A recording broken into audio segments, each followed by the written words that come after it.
What's going on, everybody? Welcome back into the Ravens Rundown. I am your host, Joey Petersen, bringing you another at-home video on this fine Sunday morning because the Baltimore Ravens have agreed to terms with backup quarterback Cooper Rush on a 2-year contract worth up to $12.2 million a year. It's a 2-year deal for $6.2 million. $12.2 is the max amount of money that deal can get to based on incentives, playing time, starts, yards, all of that jazz. Everything you guys probably don't know much about. That's why you're watching me. First reaction, man, I really like this move.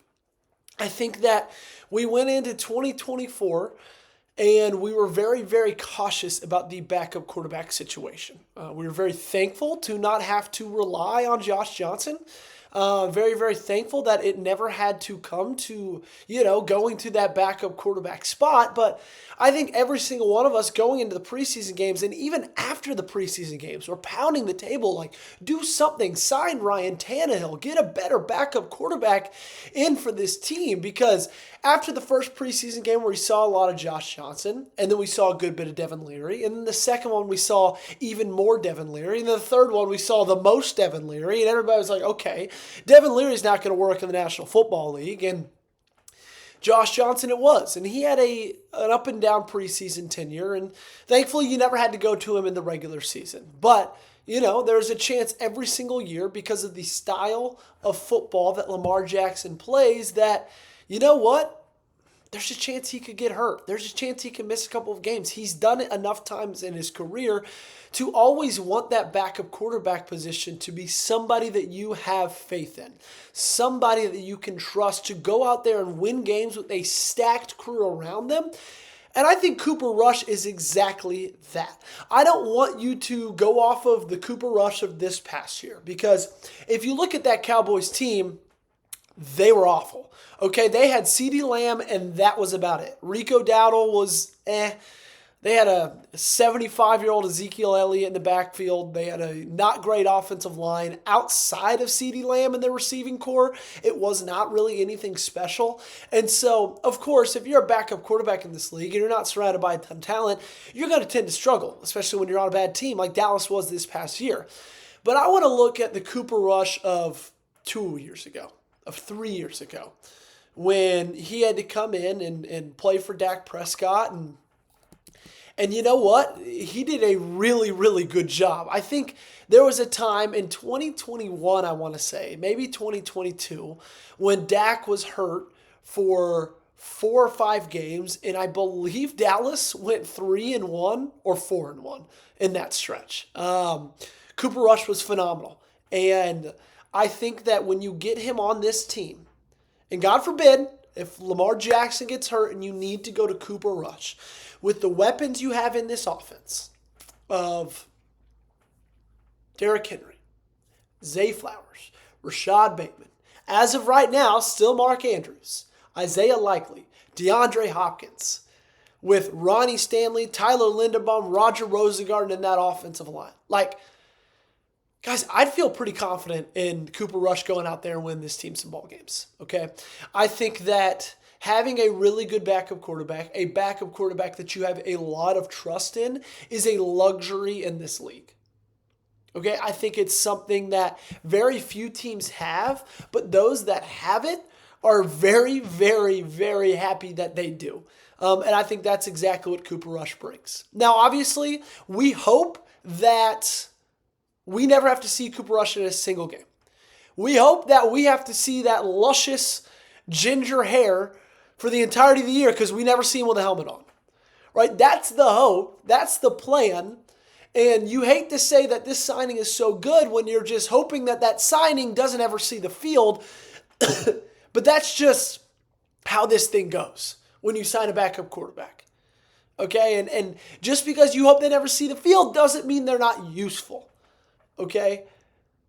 We all have those, those old pairs of underwear in the drawer that we hope we never need, but someday, you know what, we might be running late on laundry when I have to throw those back on. That's this kind of situation. In a 2-year, $6.2 million deal maximum value of $12.2 million, incentives including playing time, starts, wins, all that stuff. It's very unlikely, unless something bad happens to Lamar Jackson, knock on wood, that doesn't happen, that he will see that $12.2 million. I do want to point out something, okay, because Nick Corte tweeted this out right after the deal was released and said, I'll be very curious to see the APY of this contract for comp pick purposes. Because as of right now, the Ravens don't have the ability to sign another compensatory free agent without jeopardizing their 4th/5th round 2026 comp picks, okay? So as of right now, if they sign another compensatory free agent like Cooper Rush was, that would jeopardize their 4th or 5th round comp picks come 2026. Now, that sounds like a lot of gibberish. I don't think that's anything to worry about too much as of right now, because this team is focused on one thing and one thing only. They're focused on winning Super Bowls in 2025. They're not focused on what the 2026 comp picks look like. I don't think they should be focused on what the 2026 comp picks look like. And if there's a stretch of games where you need to win, 2 or 3 if Lamar's out 4, I'd feel very confident in Cooper Rush being able to do that. Again, a lot of times for a backup quarterback, it's can you be surrounded by enough talent? We've done that here in Baltimore.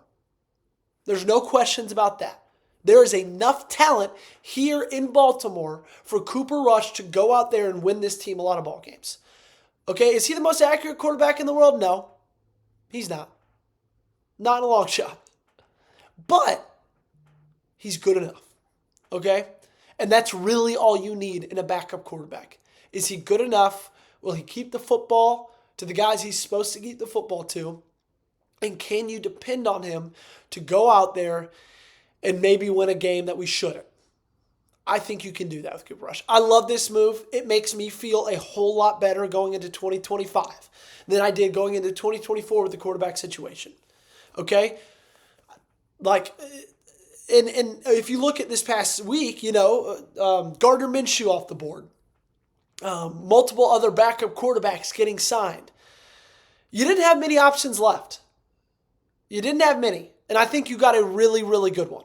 One of the best. Okay, he's a guy who's had to prove it a lot as well. He's had to play a lot in Dallas because Dak hasn't been able to stay healthy. And so we know what we're going to be able to get with Cooper Rush. I think this is a really solid move.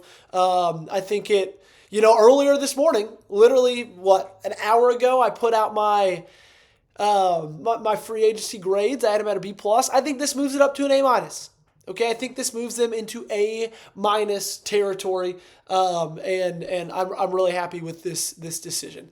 Thanks so much for watching, ladies and gentlemen, for the second at-home video of the day. If there's another move, we'll get another one for you later.